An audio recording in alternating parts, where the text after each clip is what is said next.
One rainy day, you're sitting on the couch, playing games, when a brilliant idea for a game pops into your head.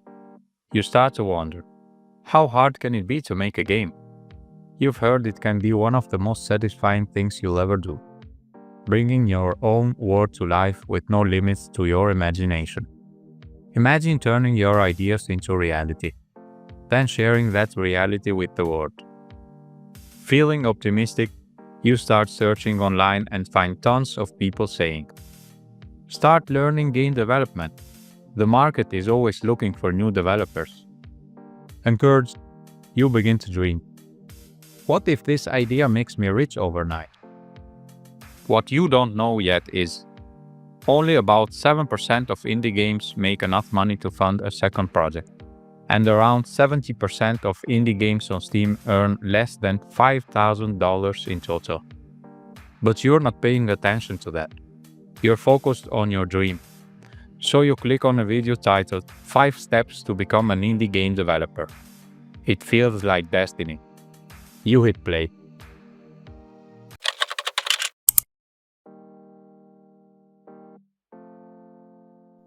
You're all in. You keep watching. The first step, choose a game engine. But what is a game engine? It's the software that gives developers the tools to build and run video games, handling graphics, physics, sounds, and AI so you don't have to reinvent the wheel. You narrow it down to 3 popular engines. Unreal Engine, ideal for high-end AAA graphics. Godot, open source, great for both 2D and 3D. Unity, perfect for indie games and mobile development. Your choice? Unity. It offers a massive asset store and a supportive community.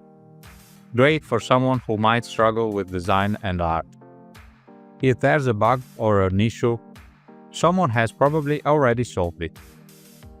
Since Unity uses C#, your next step is to learn the language. You decide to skip scattered tutorials and go with a solid course. You land on CodeMonkey's 10-hour beginner series, a highly recommended developer with a clear, structured approach. But eventually, you realize, tutorials can only take you so far.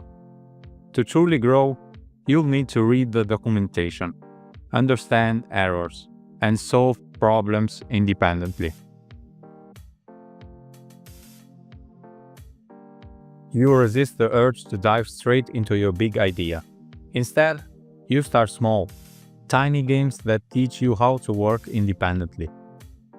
You begin searching only for what you need, not just watching videos passively. You establish a routine. You debug, you document, you grow.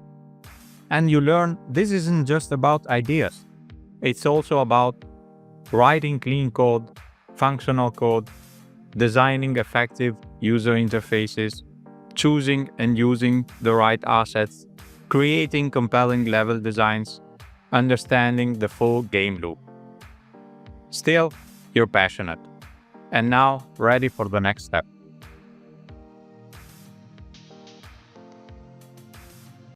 Okay, now you want to build that game, the one that started this whole journey.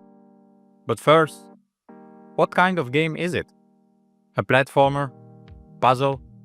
Open world? And where will you publish it? You look into consoles. Maybe Nintendo. But no, they're not accepting new dev application for Switch 2. Disappointing. How about Xbox? Looks more promising.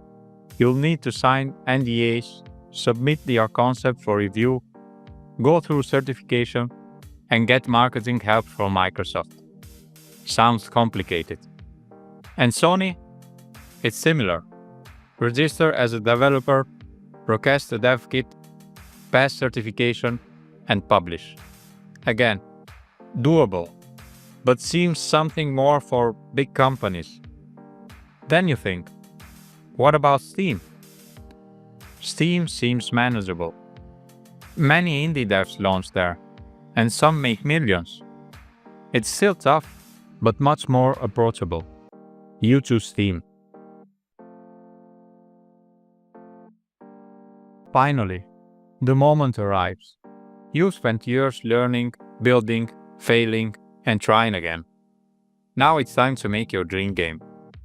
But it takes longer than expected. You also have a job, so all your free time goes into development. Social life on pause. Friends, you'll catch up eventually. Sacrifices are part of the process. A couple of years pass. You start to realize, maybe this idea is too big for a solo developer. But you've come too far to quit.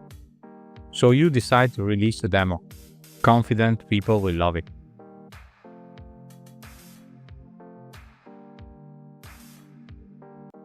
Weeks go by. Wishlists aren't growing. Confused, you wonder, why? All my friends said the demo was great.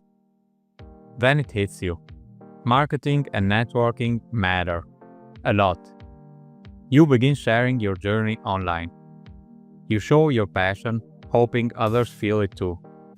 Slowly, people engage. Not always positively, but that's part of the game. You start to notice how many amazing indie games never get famous. Not because they're bad, because no one hears about them. You commit to learning how to market. Social media, devlogs, communities. It's another skill set, but one you must master. Years have passed. You followed 5 random steps from a YouTube video and turned them into real progress. There were tough moments. You wanted to quit more than once. But a few kind reviews and growing wishlist kept you going. Your game launches. It's not a massive hit. Maybe you still need to keep your day job for a while. There are still a few bugs you couldn't fix. But you did it. Your game is now part of the 70% of indie games on Steam that earn less than $5,000. You built the world from scratch. So, was it worth it?